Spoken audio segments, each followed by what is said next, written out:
you got any sticks, though? I help. Appreciate it. I'm about 4 of them things, but You gotta dip it. I don't like nachos. What? some more. Not even Huntington people love nacho cheese. Yeah. It's just me. Them white trash people love that shit. There are a lot of white trash people where you live. Fuck yeah, man. 60% of my high school didn't even go to college after I graduated. Yeah. Most of mine didn't either. But we both went to a pretty big high school. Yeah. I'm really thinking about this. We had a Boy Scout got busted in a meth operation. Like right after I That's graduated. dope. Getting his chemistry badge. Some shit like that. Hey, we do have sound bites today. Oh, cool. I saw that. I was gonna. I hope North Carolina wins by like 70 tonight. That playing IU. Yeah. Alright. Saw Northwestern one. My Cats. Against Uh, Clemson? Wake Forest or Oh. something like that. Northwestern might make the tournament if they get lucky. They'll have to be close to 500 in conference. Yeah. Because that Texas wins. The Texas win might be okay. Shaka's got to get it together. Shaka should never left VCU. Shaka's got a super young team. Something about Texas. Their athletic department's going down the pooper.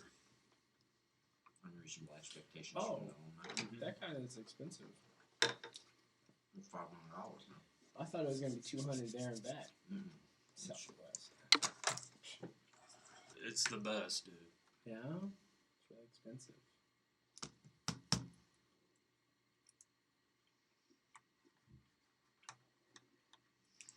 Did you say Dallas? Oh, Detroit. I do love flying out of that Indianapolis airport, though. I've only done it like once because we live like closer to Chicago than Indianapolis, so we could always drive to Chicago.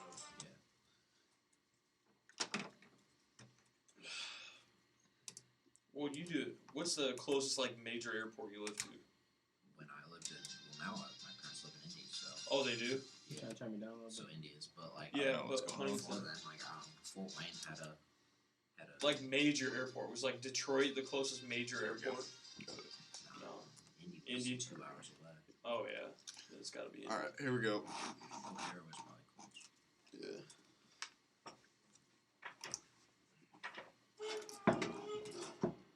Boy, you do that every time.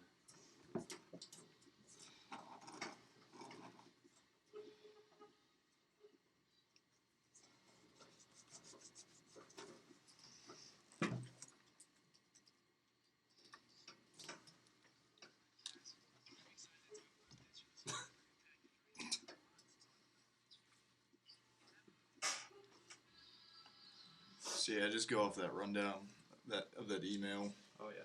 and we'll run through. Bro, your mic's on. Totally. Dan? Are the mics on? No. They're on. I don't know how the lights are on. Computer? Good afternoon, everybody, and welcome. This is the Purdue Package right here on Roundhouse Radio. Thanks for joining us once again. And this is just a great day. A great day. You know why, Dakota? You know why, Connor? You know why, Dan? Why is that? Because the Purdue Boilermakers have only lost one game this season. They're Cancun Challenge champions. I like it. I like it. And that is how we are going to start our show. How you guys feeling today? Great. It's a great Tuesday. Had a good Thanksgiving break. How was your guys' Thanksgivings? All right. It was wonderful. Oh, Connor, what did you do? I went to, so my grandfather grew up on a farm just like outside of Ohio, the Ohio State border, or the Ohio State line. Okay. And so we went up there, celebrated with the family, spent the day there, and then I spent the rest of the break watching a lot of basketball, watching the Boilermakers in the Cancun Challenge and a couple of those other big-time non-conference tournaments. So it was exciting. And yeah, it was good. Didn't have to do any schoolwork. Dakota. Yeah, I did a lot of the same. I went to each of my grandparents' house. Each set of my grandparents did a lot of football and basketball watching. Saw some pretty good holiday tournaments, specifically Purdue's good championship win over Auburn and the other one against Utah State. And I watched some of the Maui Invitational. North Carolina looks pretty dang good this season. I know Tommy doesn't want to hear that. But they look pretty good. And, I watched the Cowboys, and they are extremely impressive. I don't know if we'll talk about NFL stuff today, but Dak and Zeke are, I don't know, they're amazing right now. So anyway, I watched a lot of sports, did a lot of eating, probably too much eating. I was full. So it was great. Well, great, Dan. What about you? What did you do? Oh, looks like you. What do you tell the audience what you did? Here you go. Update the people. We haven't had a new package in a while. He's probably working. He's always working. Honestly, we're just wrapping up the house stuff. Just had elections last night, so I'll have a lot of free time on my hands here the rest of the year. There you go. I don't know, probably see Dakota a lot more Yeah. on Thursdays. You There will. you go. Dan, what are you going to do with all this free time? Are you going to have to manufacture more stress activities? Because, like, I know, right? I just need to start typing Because the random running joke sentences or with the something. three of us with you is we've only ever seen you at just like a lowest level of stress. Like nobody's ever seen you stress free. Yeah, I know, man. I don't know what I'm gonna do with my life. I've been sending around this GIF today of Ricky Bobby from the Talladega Nights. Like, I don't know what to do with my hands. You know. Tommy, what'd you do for Thanksgiving? Oh, here we go. I just hung out by the beach and Yeah.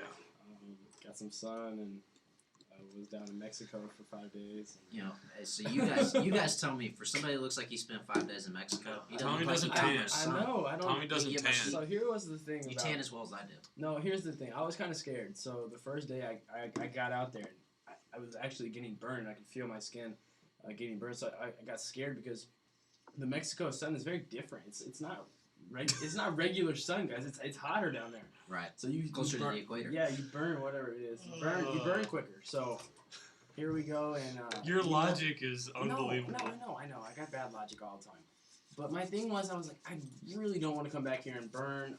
So I just layered on the sunscreen. Normally, I'm not a sunscreen guy. Gotta do it though. I'm a firm believer in no sunscreen, but this time I had to put it on, and I think you can see the effects. I got a little tan, I could tell this morning, but not as much as I wanted to. Did you go with that water sport sunscreen, that sweat-proof, Yes. waterproof? Now, because Are we like really?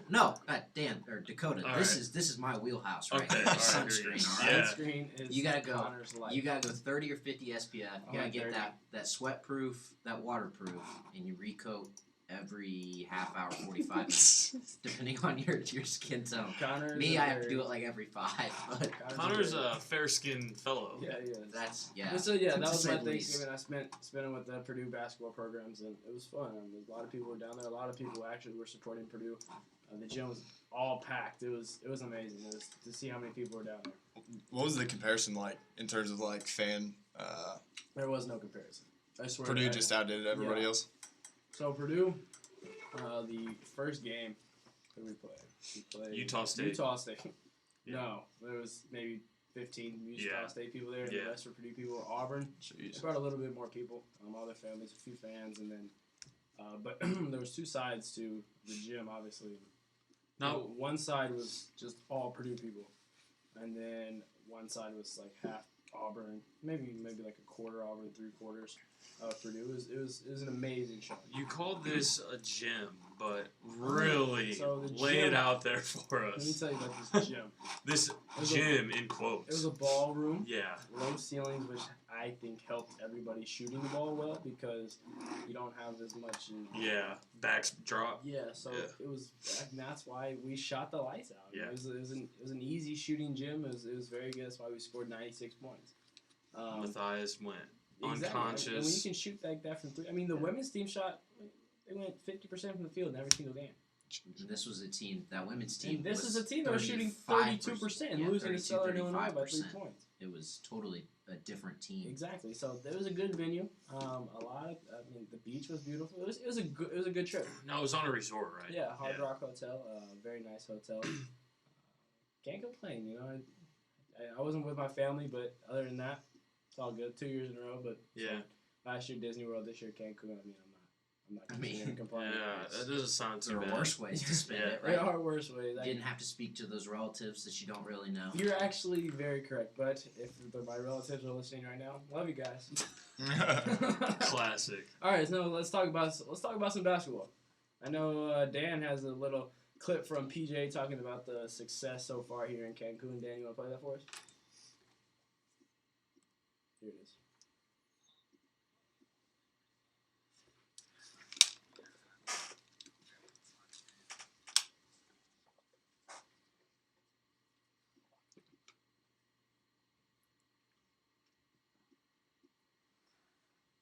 Five seconds. 4, 3, 2. Yeah, exactly. You kind of have to break that down and say, well, this Purdue team last year played one way, and only one way. Big. And this year, it's kind of different. Obviously, Isaac Haas is 7'2", and he's actually playing like a 7'2" center nowadays, which is very impressive. But this team also knows how to break it down and go quick, and that's what you saw a lot against Auburn, because Auburn's one of the most athletic teams I've ever seen. And they had some guys that could jump out of the gym, and they had possessions where they showed it, but they also had possessions where they showed this team is just too athletic, not enough basketball IQ. Yeah, I agree. And like you said, we have been playing a lot smaller than we have in years past recently, just because that's the way the roster's set up. Exactly. But you can throw Biggie at the 5, and then you can go 4 guards. I mean, that spreads teams out, and they can't crash in on Biggie as much as they would want to, which allows him to rebound, get up good shots, mid-range layups, things like that. And you mentioned it. Isaac Haas is playing a lot stronger than he has in the past couple years here at Purdue. You're seeing some power slams. He's getting his elbows up and protecting the ball. He's making his shots. He's one of the tops in the country in field goal percentage, and some people have predicted that he might be able to lead the country in field goal percentage this season, which, I wouldn't put it past him. All of his shots are free throws and layups and dunks. So, and it's when he gets going and he gets good position under the hoop, it's hard to stop. So we said we've been playing a lot smaller than years past, which has really helped the 2 big men that we do have. So if we can spread it out, if Matthias and Klein's just coming back, if those guys can shoot the ball well, Carson Edwards has been on fire the past couple games, which is great for Coach Painter. So once you start spreading it out, these big men are going to take advantage. And you look at the clip Biggie's on, he's playing like a first or second team All-American right now. So that always helps. Yeah, so kind of to piggyback off what Dakota said, one of the things we talked about coming into this season, at least I was real high on the versatility on the offensive end of this team. Just like PJ said, in years past, they've only played one way. They've played with a traditional 4 and a traditional 5, and they've been big, and they've just tried to overwhelm teams with their size. But this year, you're seeing a little more nuance, a little more skill out on the floor, and that starts with Biggie. That starts with Biggie being able to not only offensively cause problems, as far as matchups go, but defensively as well, not being a liability. He's not a great shot blocker, but he's deflected. He's changed shots a little bit. He's good with his positioning when teams do decide to attack the rim, and he's been able to help that team defensively. And I don't even think that Purdue is even close to where they could be defensively. I think that they've been really, to put it pretty bluntly, I think they've been bad on their off-ball defense. They're getting beat to the rim a lot off just simple backdoor cuts because they just haven't been able to dial it in so far. And I expect that to get better because we all know that Coach Painter's his wheelhouse is defense, and that's his calling card. So I think they'll get better. But I've just been really impressed with the versatility on the offensive end. And Carson Edwards is showing you why he probably should have been a McDonald's All-American, honestly, coming out of high school. And if he had been 6'2", he would have been. The guy can just get buckets, and he scores in a variety of ways. We know he's a good shooter, even though he hasn't really shown that ability to get hot from the perimeter. But he's just fearless going to the rim, and he finishes in a number of different ways, and that's exciting for Boilermaker fans. That's rare also coming from a guy. I've seen him on campus close up a couple of times. Not very big. He's 3 inches shorter than I am, and I'm just, average height. So yeah, but the problem is you're not built like a bulldog. No. That's that too. I'm saying the height factor, though, he diminishes that by the way he's built, by his mentality on the court. You've seen him go up for some power slams in games. I mean, he didn't always make them, but he's fearless, like you said, and that's going to his advantage throughout the season. I think, especially shooting the ball, he'll put it up there when he's open. So, good or bad, I mean, that's the type of aggression that you need when you're playing in the Big Ten. Yeah, Purdue's been good offensively, and we've not even seen Vincent Edwards get started. Wow. I think that people would say Vincent has not started well this season. He's been a little tentative on offense, and he's struggled on defense. And if he can get things locked in, I mean, I still believe that he is their most valuable player. Biggie does a lot of really good things, especially now that he's physically and mentally kind of adjusting to the college game. But Vincent's ability at 6'8" to put the ball on the floor and get to the rim is just something that nobody else really has on this team, and they need him to be aggressive on the offensive end, but they need him to be good on defense. He got torched against Villanova by Josh Hart, and there were a couple times against Auburn and Utah State he got beat off the ball as well defensively, and he should be a good defender, and he can be, and we've seen it happen. He just needs to up his level of game, and if he does that, I think the Boilermakers will have a chance to make some noise in conference. So now you have to add another piece to the puzzle. Ryan Klein is back from his suspension, returning against Auburn. Played just a little bit, and then he played against NJIT. Wasn't able to watch the NJIT basketball game. There was this weird thing where I tried to go and watch ESPN down in Mexico, and just everything came up in Spanish, and I couldn't watch it. Oh, that's weird. So I was very upset. So I didn't get it. Didn't you take like 3 years of Spanish here? I did. So I could have watched, but I didn't know what they were. That's where me and Tommy met, was in Spanish 102. Oh my goodness! Remember that? It was. Yeah. Classic. When is there Flashback. I was better than him in Spanish. No, okay, no. I don't know He if that's was- saying No much stuff. way. I was absolutely garbage. It's where we met. That's pretty, God. That's nice. Weird. Nice. Good. Yeah. Bring that up. I like Yep. that. But yeah, so Ryan Klein is back. I think. What do you think? Does he fit in? I don't know. So I've seen a lot of people start to wonder if this is kind of a Kendall Stevens situation where Kendall got hurt. Yeah. It's a different situation as far as why they weren't available Right. for a part of the season. But Kendall didn't play a ton and kind of just got lost in the shuffle. And I don't know if it's necessarily that, because I think Kendall was a great spot up shooter, but that's really all he could do. And I think Klein has shown you the ability to kind of be a secondary ball handler if you need him to be. He defends pretty well, and he's a good shooter coming off screens, but also in spot-up situations as well. So I think he brings more on the floor to the Boilermakers. But the problem is going to be if Carson Edwards is going to continue to play like he is. Not much playing time. Who do you put Klein in front of? You can't play him in front of Smotherman, because what Smotherman brings you in intensity and athleticism, Rebounding, defense. Yeah. The minutes are going to be small, but if he can get hot and knock down some shots, he could work his way back into the rotation. Yeah, I agree, and he helps a little bit in the height category, 6'5", so that's better than 5'10" is concerned. But offensively, he's not quite. Tommy used the word bulldog to describe Carson Edwards. He's strong. He's athletic. He's smart when he drives. Usually, that's not really Ryan Klein's game. So it just depends on the situation that you're in. Do you need a bunch of threes to get back into a game, or are you trying to pull away? Or are they in a zone where they're leaving guys open on the wing for shooters? But that's the thing. I don't know right now if Klein is that much better of a shooter than Carson Edwards is. Really, Edwards is on a hot streak right now. Klein, obviously, coming out of high school, he won the 3-point contest for the national high school competition. So it just depends. I feel like it's a matchup kind of thing. Yeah. When he'll play and when he won't play. You want me to go? You want to go? Go ahead. I think the biggest difference between Klein and Carson, real quick, is that Klein is a shooter. Yeah. We talked about winning the national high school 3-point shooting contest. Carson is a scorer. Yeah. Carson will score not only from the 3-point line, but from intermediate parts of the Carson also hit mid-range. 15 3-pointers in one game before. Yeah, well, he can shoot the ball. It's not that he can't, but that's not, like, when you look at him, you're not saying the only thing he can do is shoot from the perimeter. He's excellent at getting to the rim and finishing as well. You're not wrong.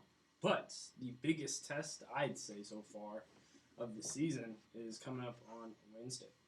And I know we played Villanova, the number two team in the nation, at home. But I think this one at Louisville means more because it's on the road. We need a true road test and we need a true road win. And what's better to do it in front of, there's going to be a lot of 22,000 or so. There's going to be a lot of fans there. Yeah. Purdue travels well, especially going 3 or so hours. 3 hours, yeah. 4 hours to Louisville, and I don't know, man. Louisville, They're good. Here's what I gotta say about Louisville. They're like playing Auburn, but so much better. Yeah. Because Auburn is athletic, Louisville is really athletic, but Louisville just has better basketball players rather than athletes. Right, and I'm not discounting what Bruce Pearl does at Auburn, but Rick Pitino's the head coach of Louisville, and that has to be said as something of an advantage over, nearly every program in the country, with the exception of Duke, Carolina, Kansas, Kentucky. So that's a big advantage. And I'm looking at their roster right here. They have 7 foot, 7 foot, 6'10", 6'10", 6'9". That was going to be my point. That's a lot of big guys compared to what we have. So this is really, in all honesty, this is only one of a few teams in the country that can match up with Purdue in the front court, just pure size-wise. And even though when you watch them play, that length and that size plays differently than like Isaac and Caleb do. Those guys are bouncy, jump up, alley-oops, get put-back dunks, put-back baskets. If you have to throw it in on the block, you might as well just hand it to the other player because those guys can't score with their back to the basket. Right. But there is a lot of length and there's a lot of athleticism, not only in that front court but in that back court as well, that could cause Purdue some issues. And we all know that Purdue's Achilles heel the last couple of years has been the press. So we, once again, are going to hear from P.J. Thompson on what it will be like to play in the KFC Yum Center against the Louisville Cardinals.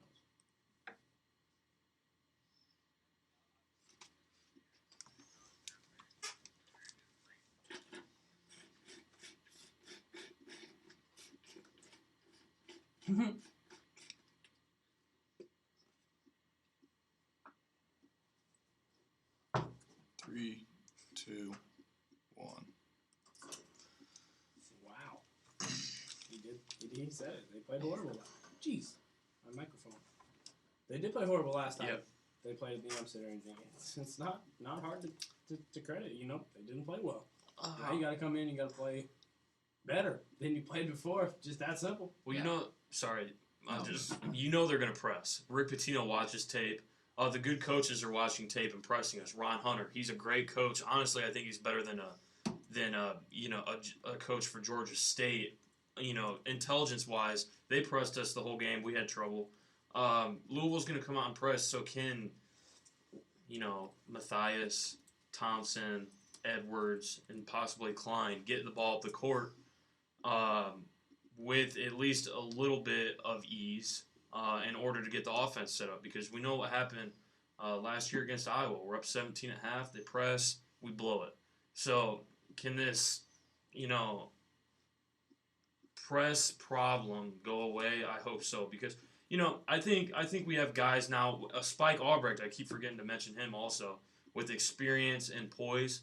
And I think playing on the road in that type of environment, that's what you're going to need. Just guys who can slow it down in their mind first before they go off and do something crazy with the basketball. So I'm gonna, like Dakota said, this is a Spike game, and what I mean by that is this is a game where you need Spike Albrecht to be a calming influence, not only on the floor but in the locker room for you as well, because that's going to be a hostile environment.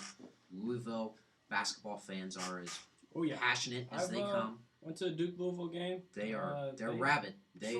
They will be loud and it will be rocking, because Purdue is a marquee team in the national stage, and they know this is a big one, a good resume-building win, because Louisville really hasn't played anybody outside of Baylor. They got beat by Baylor. And they got beat by Baylor in a game where they were up almost 20 points in that game. So this is a team, that Spike Albrecht has to come in and be a calming influence. But I think the saving grace for Purdue is that as long as they can dictate the tempo of this game, they'll have a real good shot to win this, because one of the knocks on Rick Pitino's teams is they're always not real good in the half-court situations. They don't execute real well in their half-court offense. They don't score well in anything that's not off a turnover, off a missed shot where they can get in transition and run. So if Purdue can slow the tempo down, make it a half-court game, beat the press, they shouldn't have an issue with dispatching Louisville. So this is a part of the Big Ten ACC Challenge. So give me a prediction in this game. Who wins and why? Purdue by 2 because we do beat the press, and we come up with some late buckets down the stretch. I think it's going to be hard for them to stop Biggie because of his versatility, and if Isaac can get some post placement deep under the basket, I think he's pretty much impossible to stop. So I'm going to go Purdue by 2 in a hostile environment. Purdue by 10.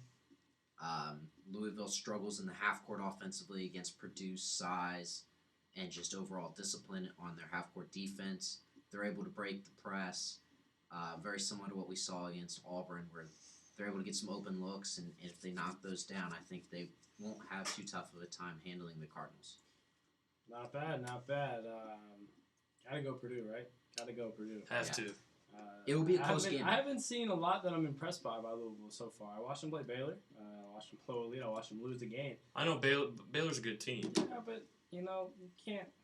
Yeah. Louisville's a streaky shooting team. They are. I've watched about 4 or 5 Louisville games this year, and if they get hot, they're hot, and you're in trouble. But if their guards aren't knocking down those threes, they're gonna struggle to score. Well, I think Vince Edwards has a big game, and I think we win the game on the road. I think we come back and we win in the Yum Center, so that's a part of the Big Ten ACC Challenge. The other games Tuesday and Wednesday will be Pittsburgh at Maryland. That game's tonight at 7. Georgia Tech at Penn State, that's tonight at 7. Syracuse at Wisconsin, that's at 7:30. Iowa Notre Dame's at 9, as well as NC State at Illinois. And the big one tonight is Michigan State at Duke. Guarantee Duke wins that game. There's no way Michigan State beats Duke. No. How mad would you be if they did? I'd be pretty angry. Due to Duke not losing in this. This is the Big Ten ACC. I think they've won 15 times. And they are short. They haven't lost very it. Short-handed. They haven't lost in it. They're very short-handed. Michigan State that's looked the good. problem. They did look good. But Miles Bridges, I think, can get shut down by Emil Jefferson. And I think Grayson Allen, I don't think anybody can guard Grayson Allen on that team. The whole thing with Coach K's team. Yes, I think Emil Jefferson can shut down Miles Bridges.